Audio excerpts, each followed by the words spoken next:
muy feliz de estar aquí, entre ustedes, en este homenaje, desde luego, completamente inmerecido.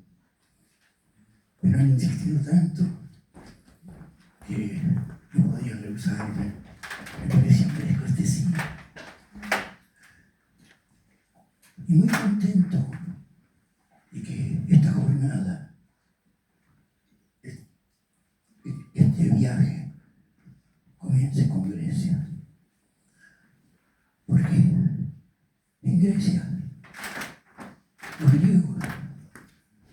los griegos son el inicio de todo, el inicio de la filosofía, de la literatura, de la poesía.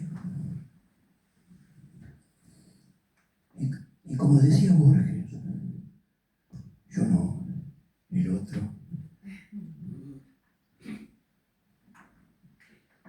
todos somos griegos en el exilio.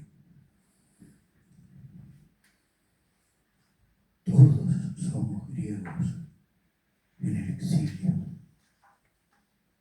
Y esta frase, todos somos griegos en el exilio, Borges la repitió innumerables veces, en innumerables contextos orales, escritos, y muestran en forma patente este filohelenismo de Jorge Luis Borges, filohelenismo que comparten en gran medida, por supuesto, muchos intelectuales argentinos de su época, de todas las épocas, pero me refiero sobre todo del siglo XIX, de principios del siglo XXI,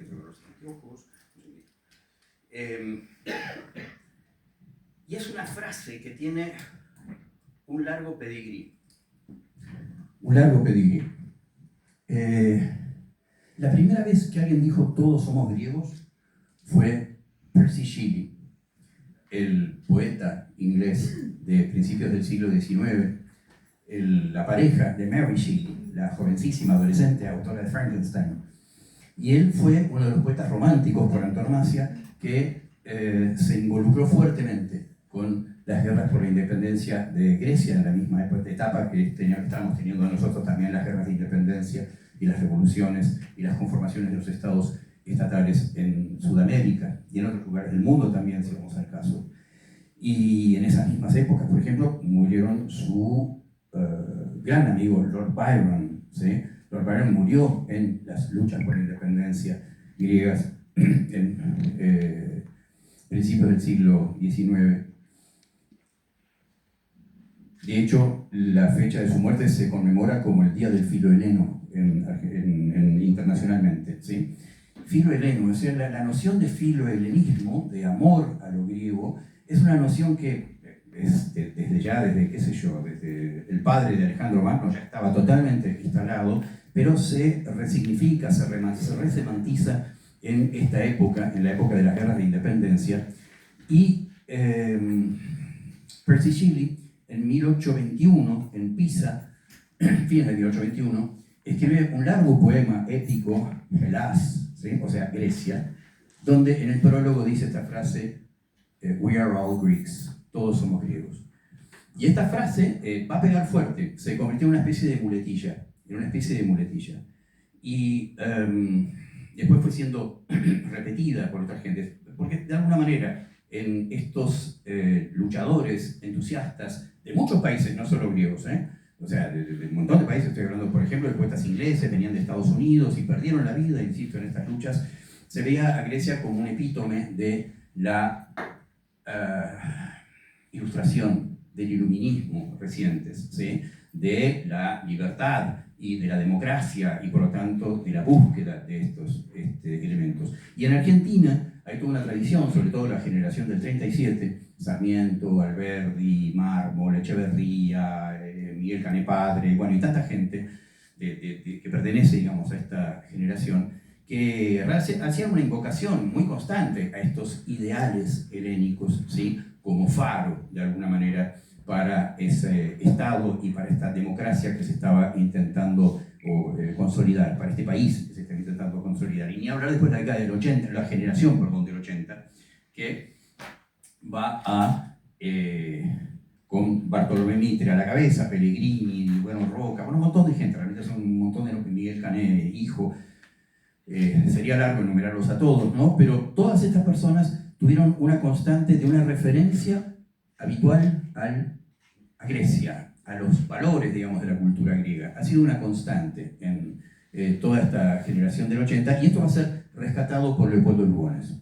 Leopoldo Lugones es un poco el heredero de toda esta corriente, de alguna manera, de pensadores de las dos generaciones mencionadas. Él va a embanderarse en esas nociones, después va a ir contra esos valores, ¿sí?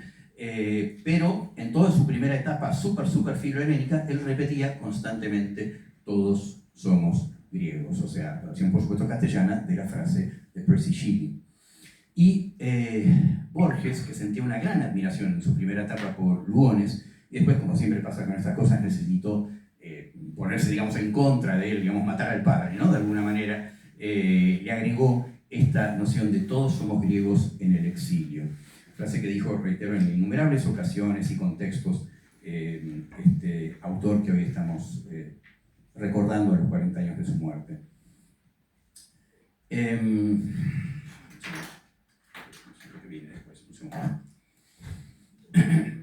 Y en esto Borges de alguna manera honra, es coherente, mejor dicho, no solo como filoheleno, sino que honra esta costumbre que él tenía de hacer una valoración de las raíces lejanas que nosotros tenemos identitarias. Occidente en general, los argentinos en particular, ¿sí? Tanto de las latinas, por supuesto, las hebreas, a las que les daba también todo un lugar, bueno, la antigua germánica, todo esto lo conocen, pero era algo muy de él, así como él decía que los argentinos éramos los verdaderos europeos, ¿no? Una, reitero, valoración de las lejanas raíces de nuestra identidad que iba pareja con su simpatía por también la literatura española, el italiano, el mundo árabe, ¿sí? Pero Grecia tenía un lugar de privilegio. Lo demuestran las muchísimas menciones que hay, por ejemplo, en los diálogos del libro de Borges, de Bioy Casares, de su amigo Bioy Casares. Él habla varias veces de su fascinación infantil por los mitos griegos, en la biblioteca de su padre, las reflexiones que le generaban los desafíos conceptuales, digamos, de los primeros filósofos presocráticos, ¿sí? Y todo esto se cristaliza muy temprano en su vida, a los 19 años, en su primera poesía publicada en una revista española que se llamaba Grecia. ¿Sí? El poema no era para nada griego, pero me refiero, la revista esta, Grecia, de alguna manera va a ser paradigmática o va a sellar un destino de lo que va a ser su primera y su última etapa de vida, que es en la que hoy nos vamos a centrar. Yo no voy a hablar tanto, después ahora me voy a volver a referir esto a cómo va apareciendo, digamos, desde un lugar erudito, si quieren, la obra de Borges, Grecia en la obra de Borges, sino algo que le pasó a Borges con Grecia y que le pasó a Grecia con Borges en los últimos 9 años más o menos de su vida. Una relación de intenso amor carnal, ¿sí? De intenso amor sensual, sensible, del cual él va a dar cuenta y que yo hoy quiero dar cuenta justamente a partir de las cosas que vamos a compartir y particularmente de sus traductores, ¿sí? Traductores, porque griego no, Borges siempre se lamentaba de no poder haber logrado aprender el griego. Decía que era la lengua más difícil de aprender y la más fácil de olvidar. ¿Sí? Era uno de esos chascarrillos que le vivía haciendo. Alguna vez también, por el respeto que le tenía, afirmó un poco juguetonamente, porque esto no tiene una base científica y él lo sabía muy bien, que el 70% del español tenía una base griega por los préstamos a través del latín, por las estructuras gramaticales y las nociones que había en el léxico, etcétera, etcétera, ¿sí? Pero bueno, él a los griegos los conoció a través de traducciones, ¿sí? Y su obra está recorrida entonces por referencias a los filósofos griegos con los que siente una gran identificación, un poco a caballo entre la ironía y la lucidez de los escépticos, por un lado, y el vago misticismo de los neoplatónicos, por el otro, además de las paradojas, ¿no? Lógicas famosas, tipo Arquímedes y la tortuga y cosas por el estilo. Por ejemplo, Homero está constantemente referido el mito del laberinto, el Minotauro cretense, por supuesto, todo esto es algo ya muy conocido de la obra de él. Homero decía que cuando se hizo una exposición en 1986, en el mismo año de su muerte, en homenaje justamente a la Biblioteca Nacional de España,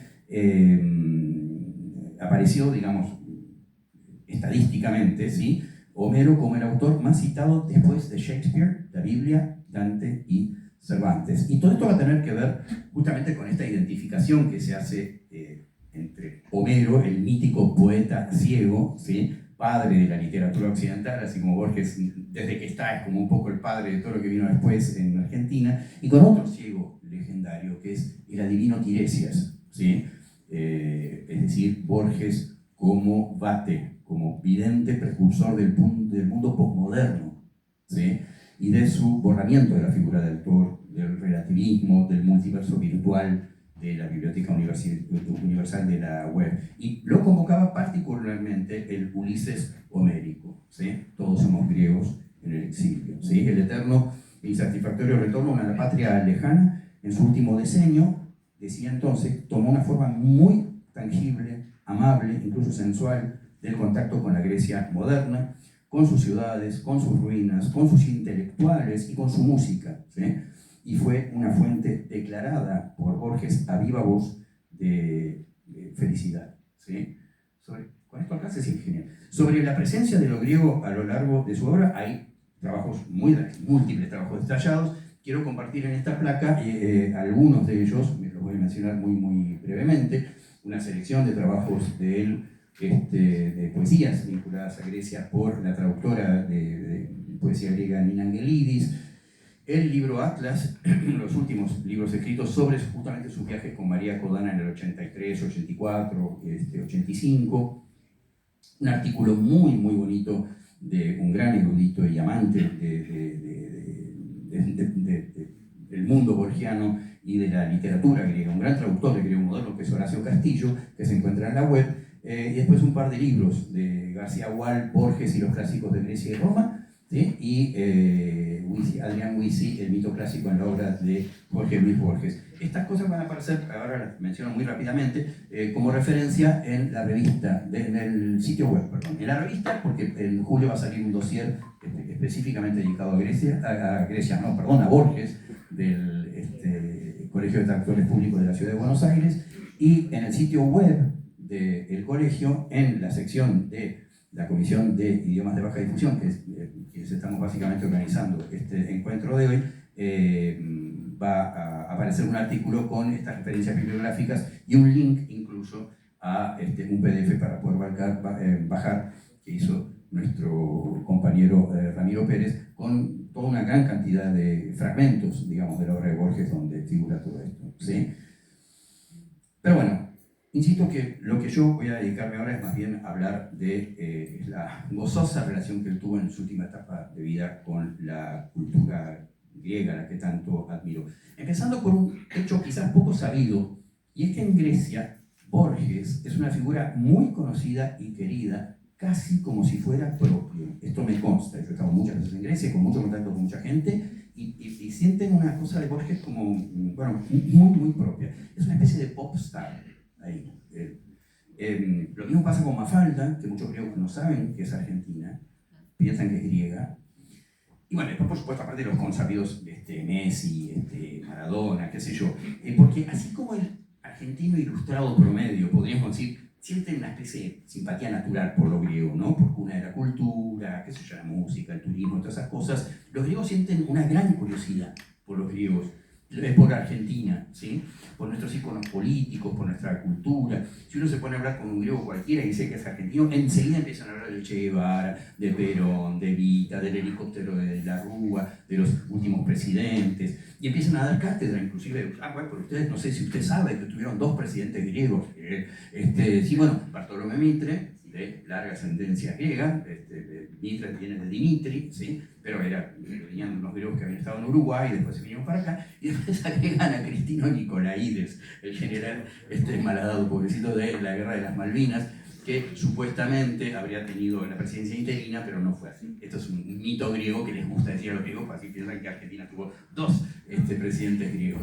Y también, por supuesto, hablan de Onassis, ¿sí? Onassis empezó su fortuna acá, ¿sí? muy mal, matando gente, qué sé yo, pero bueno, ¿qué se le va a hacer? Pero empezó su fortuna acá, Onassis. Y después su hija muere acá, en circunstancias también muy, muy complejas, Cristina, ¿no? O sea, hay toda una constante referencia a esto de lo argentino, y ni hablar del tango, ¿eh? Hay una influencia mutua, y insisto en la palabra mutua, del tango, muy fuerte, sobre todo del tango, no solo del tango o de la música griega sobre el tango argentino, sino sobre todo del tango griego sobre el tango argentino, disculpen, sobre la música griega en general y sobre el tango, que después el tango griego va a ser un género específico, que tiene que ver con el intercambio que había de marineros. Había una gran actividad, bueno, la zona portuaria, Buenos Aires portuaria, Atenas portuaria, Tesalónica, qué sé yo, había mucho intercambio, y de ahí también mucho de estas influencias, más allá de cuestiones culturales, ¿no? ¿Por qué estoy mencionando todo esto? Porque en este caldo de cultivo, de esta interacción de Grecia, a priori, más allá de Borges, digo, ¿no? De Grecia y Argentina, ya en la década del 70, acá hubo un auge muy, muy fuerte de la onda filogriega, digamos, con las tabernas griegas. Había toda una moda de ir a las tabernas griegas, veníamos a ver Nunca el Domingo, Zorra el Griego, todas esas cosas, y las tabernas griegas tenían, y aparte venían todo el tiempo marineros, había mucha actividad, ¿sí? Y al mismo tiempo, en la década del 70, Borges es traducido por primera vez, ¿sí?, a griego, ¿sí?, en el 74. Y lo precedía ya toda una obra de prestigio, porque la fama, así, digamos, europea, fuerte de él empieza en la década del 60, así que ya en el 74, cuando se lo traduce, reitero, viene con, qué sé yo, Pasolini, Eco, Foucault, ¿sí? Hablaban de él ya como el autor representativo de las nuevas contiendes, o sea, se lo mencionaba mucho, y entonces se da a partir de esta fascinación con este poeta ciego, homérico, Filo-Heleno, que habla tanto de Grecia, y aparte que es buenísimo y que tiene todo este prestigio, un aluvión, ¿sí?, de traducciones de Borges al griego, empezando por la de Evangelis Katsanis del 74, ¿sí? Unas pocas poesías eran, pero ya inmediatamente, ¿sí?, autores como los que figuran en el segundo renglón de la pantalla, Tassos de Negris, Dimitri Kalokeris, Nasos Vagenas, autores muy importantes, poetas muy conocidos griegos, que también son traductores. Es muy común en Grecia, por ser una lengua minoritaria, justamente que los intelectuales griegos sean al mismo tiempo traductores de otras lenguas. Después tenemos, aparte de estos Tassos de Negris, Kalokeris y Vagenas, de los cuales vamos a hablar un poquito más luego, a Agilias Kyriakidis, que hizo la primera traducción de la obra completa de Borges, ¿sí? Empezó ya en la década del 70 y fue culminada, completada hace ya bastante tiempo, y hay una edición que se vive agotando, ¿sí? Así como se agota constantemente acá en Argentina y en el mundo hispano, las obras completas de Borges se agotan constantemente, son varios volúmenes, ¿no? Por supuesto, no es solo donde está lo que a mí más me gusta, que es ficción, es el Aleph, ese tipo de textos, o sea, no hay poesía ahí.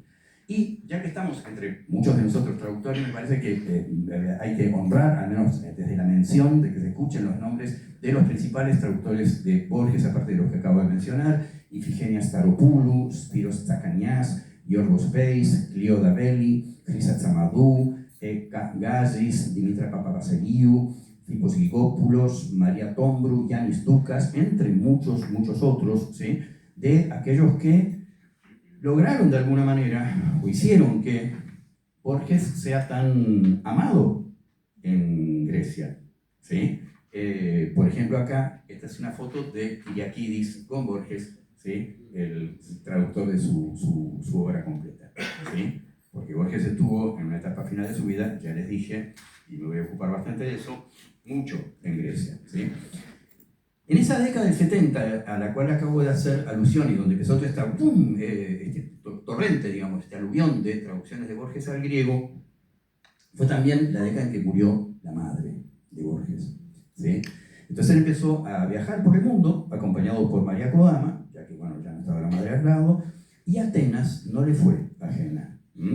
Entonces ella, la Kodama, se abocó con pasión al estudio de las danzas griegas, ¿sí?, con el argentino Jorge Dermitzakis, gran amigo mío, falleció hace un par de años, en la taberna de Takis Telénicas, una que estaba acá en Córdoba y Montevideo, que tuvo muchos años, y Takis era como una figura emblemática dentro era un cantante, ¿no?, con una orquestita, Los Cinco Griegos, donde Durante años hacían espectáculos a la noche, entonces muchas tardes de la semana, ¿sí? María Kodama aprendía danzas con Jorge Dernizakis, con Borges sentado en una esquina escuchando. La gente no hablaba, no decía nada, estaba ahí, la acompañaba y escuchaba esa música griega, ¿sí? Esto me contaban, tanto también Takis está vivo, ¿sí? Está muy mayor, tiene casi 100 años, pero me contaban ambos, tanto Jorge como Takis, este tema de cómo él escuchaba reconcentrado y casi no hablaba, casi no abría la boca al respecto, ¿no? Astor Piazzolla, con quien Borges tuvo una relación profesional bastante problemática, ¿sí? Después se pelearon, trataron de hacer tango juntos, después Borges lo llamaba pianola, así, muy mala onda. Dijo Piazzolla, siguiendo con la buena onda, que nunca había conocido una persona con tan poca sensibilidad musical, ¿sí? Respecto de Borges, exceptuando su simpatía por Brahms, ¿sí? Tenía una cosa con Brahms, ¿sí? Pero algo le pasó en la etapa final de su vida con la música griega, ¿sí? Por ejemplo, en su último libro, Los Conjurados, ¿sí? Borges refiere que en el 85 tuvo una experiencia en Ginebra, se las voy a hablar literal. Esta noche, no lejos de la cumbre de la colina de Saint-Pierre, una valerosa y venturosa música griega nos acaba de revelar que la muerte es más inverosímil que la vida y que, por consiguiente, el alma perdura cuando su cuerpo es caos. Con María Kodama, Borges vagaba por las calles de Grecia, disfrutando al principio su anonimato y el sonido, digamos, de la lengua y la música griega que los rodeaba. Una arqueóloga, muy amiga mía, de hecho pues, pasé el año pasado 3 semanas en su casa y me volvió a contar esta anécdota, Jara Papamatseu, que se había educado en una época en Madrid, así que tenía un castellano excelente y era también, aparte de arqueóloga, guía turística. Me contaba que principios de los 80 le habían dicho, bueno, hoy vas a tener que guiar para las ruinas de Corinto a una pareja, un señor muy mayor, ciego, que viene con una mujer joven. Bueno, va, y de pronto lo veía, Borges de acá a la China. O sea, ya los griegos estaban con anteojos negros, él y ella no se presentaron de nombre, no dijeron quién era, ¿sí? Y ella le pregunta, ¿no? No le dijo Borges nada, ¿no? Pero le pregunta cómo quería que se manejara, ya que él era no vidente, o sea, cómo iba a manejarse, ¿no? Y él le respondió, usted dígame cómo lo siente, yo lo voy a ver. ¿Sí?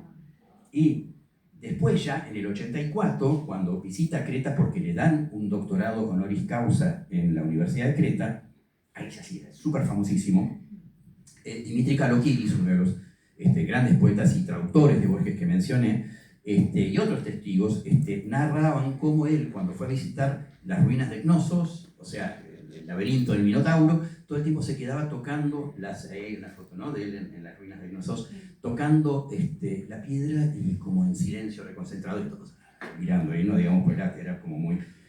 o sea, un contacto, lo que quiero subrayar acá, que es sensorial, ¿sí?, con Grecia, que de alguna manera resignificaba este vínculo al principio tan apasionadamente intelectual con esa cultura. Y también había un vínculo totalmente apasionado con sus traductores, que tenían un muy buen vínculo con Borges, ¿sí?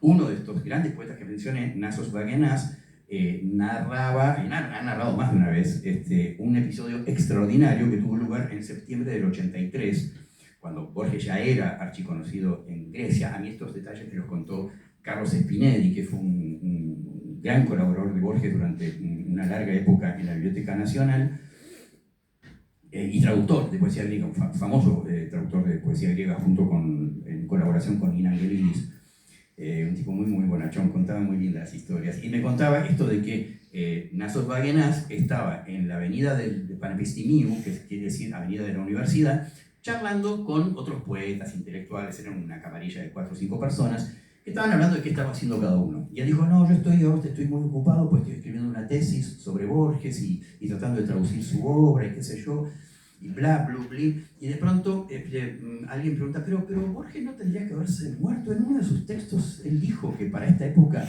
él ya no iba a estar muerto. No sé. Y de pronto Vagenas ve en el espejo del bar en el que estaban pasar a Borges.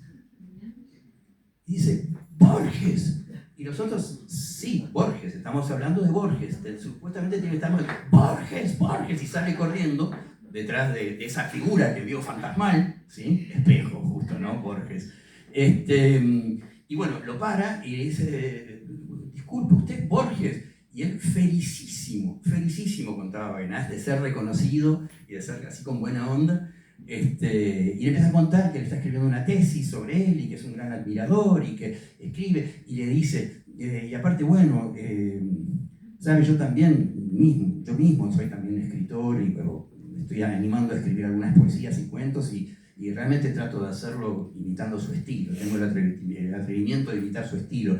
Y Borges, muy, muy feliz, dijo, siga, somos todos imitadores. ¿Sí?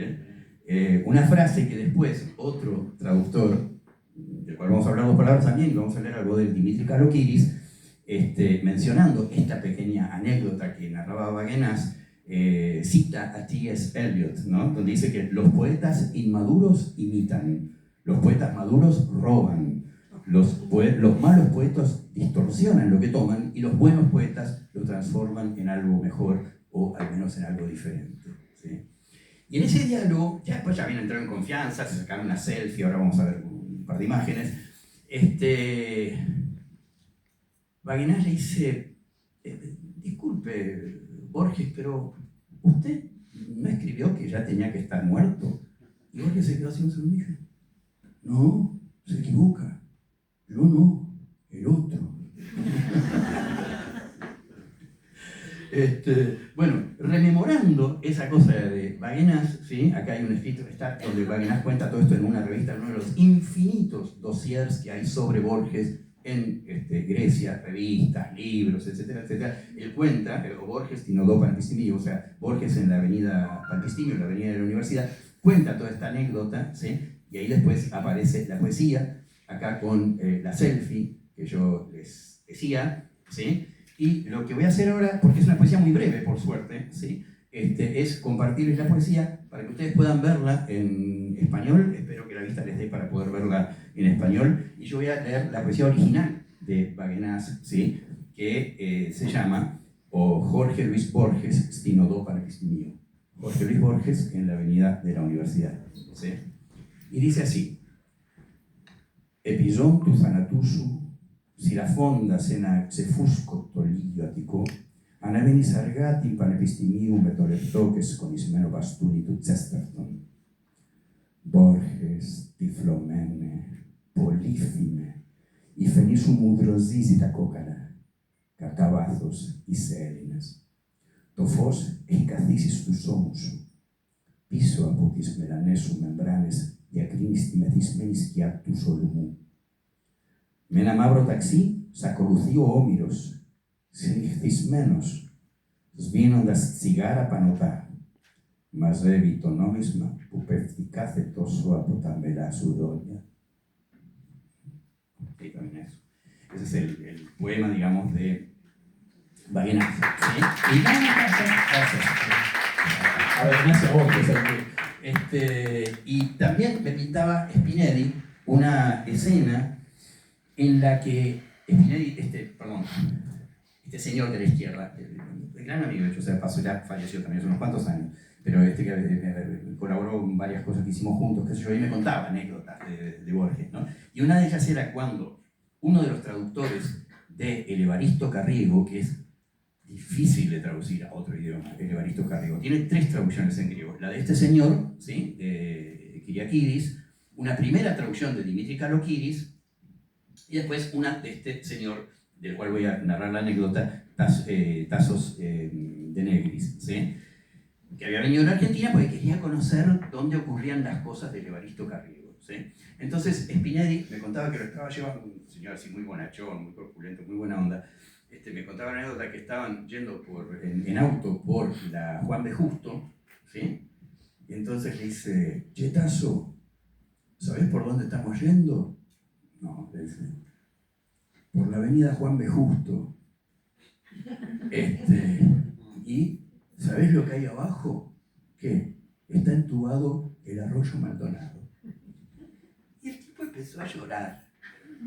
El tipo empezó a llorar de emoción por todo la energía que le había dedicado a Arroyo Maldonado y a esto. Perdón que me pongo, yo también, pero cada vez que pienso o cuento esta anécdota, y cuando me la comentaba Spinelli, también se ponía a llorar. Y lo comparto porque me parece muy lindo. Tiene que ver con este enamoramiento que tenemos los traductores, sobre todo literarios, ¿no? Pero cualquier traductor en general, con el material con el que estamos trabajando. En este caso, de Negris, ¿no? Este involucramiento del alma, el carnal, esta mimesis, ¿sí? Y que se expresaba en el llanto de este señor que tanto había amado Borges, como para viajar a Argentina y conocer dónde habían ocurrido básicamente las cosas que tienen que ver con el mundo borgiano, ¿sí? Entonces yo le decía que hubo 3 traductores de Evaristo Carriego, ¿no? Kyriakidis, este señor de Negris, y también Dimitri Kalokiris. De Dimitri Kalokiris les quiero compartir una poesía muy conocida de Borges, pero en su versión griega, ¿sí? O sea, en la traducción de Kalokiris, ya que estamos en el colegio de traductores, y me parece buenísimo que escuchemos alguna traducción, una sola, de algún texto de Borges. Ahí está Kalokiris, digamos, la foto de él, y ahí tienen el texto del conocido poema de Borges, donde él hace una especie de programa, ¿sí? Ahí no me sale la palabra, pero digamos como un acto de fe respecto de qué es la técnica artística, ¿sí? La técnica, el arte poética. Técnica artística y poetecnia es arte en griego. Voy a leer, ¿sí? Να κοιτάς το ποτάμι που είναι χρόνος και νερό και να θυμάσαι πως ο χρόνος είναι πάλι ένα ποτάμι. Να ξέρεις πως πλανιόμαστε σαν το ποτάμι και οι μορφές μας χάνονται σαν το νερό. Να νιώθεις που η αγρύπνια είναι ένας άλλος ύπνος όπου ονειρεύεσαι πως δεν κοιμάσαι και ότι ο θάνατος που η σάρκα μας τον τρέμει είναι ο ίδιος θάνατος που κάθε νύχτα μας φαίνεται ύπνος. Να βλέπεις πως η μέρα ή ο αιώνας είναι σύμβολο της κάθε μέρας, του ανθρώπου και του χρόνου του. Να μεταλλάσσεις την επιδρομή του χρόνου σε μουσική, σε ψήθυρο και σύμβολο. Να βλέπεις πως ο θάνατος είναι ύπνος, το μυρινό ένα χρυσάφι μελαγχολικό. Αυτή είναι η πίση, η αθάνατη και ασήμαντη. Μα η πίση ξαναέρχεται σαν την αυγή και σαν το δειλινό. Καμιά φορά, τα βράδια, ένα πρόσωπο μας κοιτάει από το βάθη ενός καθρέφτη. Η τέχνη πρέπει να είναι σαν και τούτο τον καθρέφτη που μας αποκαλύπτει το ίδιο μας το πρόσωπο. Λένε πως ο Οδυσσέας, χορταμένος στα θαύματα, έκλαψε από αγάπη μόλις φάνηκε η Ιθάκη χλωρή και ταπεινή. Η τέχνη είναι τούτη η Ιθάκη, η αιώνια χλωρή και όχι τα θαύματα. Και ακόμα είναι όπως το έναο ποτάμι που κυλάει και στέκεται και μέσα του αντιφεμλίζει ο ίδιος, ο Ηράκλητος, που συνεχώς αλλάζει και είναι ο ίδιος και ταυτόχρονα άλλος, έτσι ακριβώς όπως και το έναο ποτάμι.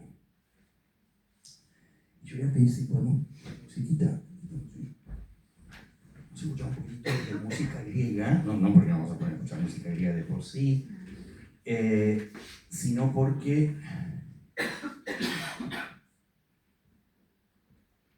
en esta etapa final de vida, después de escuchar tanto música griega, Borges escribió un poema que se llama Música griega.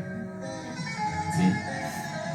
Este poema, Música griega, se lo dictó a Carlos Ulanovsky cuando Carlos Ulanovsky lo entrevistó en marzo del 85 para el diario Clarín, medio donde fue publicada inmediatamente esta poesía, ¿sí? O sea, salió en marzo del 85, ¿sí? Se llama Música griega, y traten de imaginar, ¿sí?, el contexto donde probablemente apareció esta música, con María Kodama siguiendo los pasos que le iba marcando Berlizakis, Borges aquí escuchando, totalmente concentrado, ido.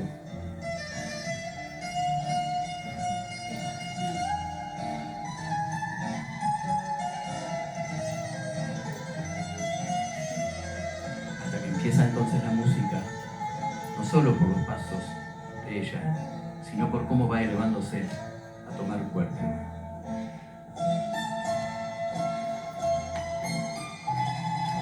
Y la poesía dice así: mientras dure esta música, seremos dignos del amor de Helena de Troya. Mientras dure esta música, seremos dignos de haber muerto en Arbela. Mientras dure esta música, creeremos en el libre albedrío.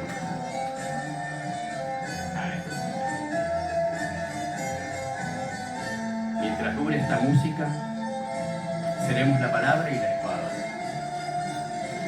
Mientras dure esta música, seremos dignos del cristal y de la caoba, de la nieve y del mármol. Mientras dure esta música, seremos dignos de las cosas comunes que ahora no lo son. Mientras dure esta música, seremos en el aire la flecha. Mientras dure esta música, creeremos en la misericordia del lobo y en la justicia de los justos. Mientras dure esta música, mereceremos tu gran voz, Walt Whitman. Mientras dure esta música, mereceremos haber visto desde una cumbre la tierra prometida.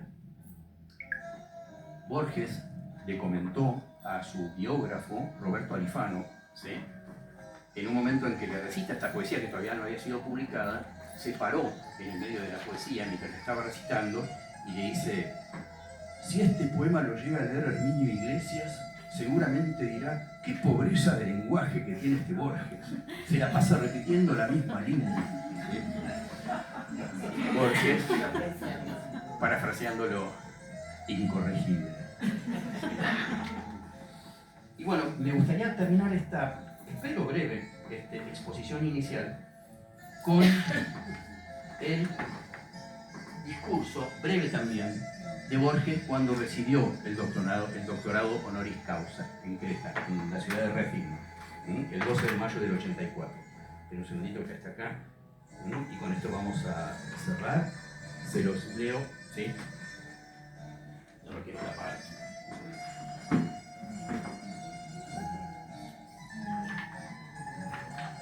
Me avergüenza no saber griego y verme forzado a agradecerles en inglés. Como poeta no puedo más que utilizar metáforas, y en esta ocasión utilizaré dos. La primera es aquella del retorno a la patria, el retorno de Ulises. Ulises tardó 10 años para retornar a Ítaca. Yo diría que regreso a Creta, que regreso a Grecia 25 siglos después de que todo comenzara aquí mismo. Aquí donde comenzó la reflexión, la dialéctica, la poesía, la filosofía, todo. Y regreso después de tantos siglos para agradecerles.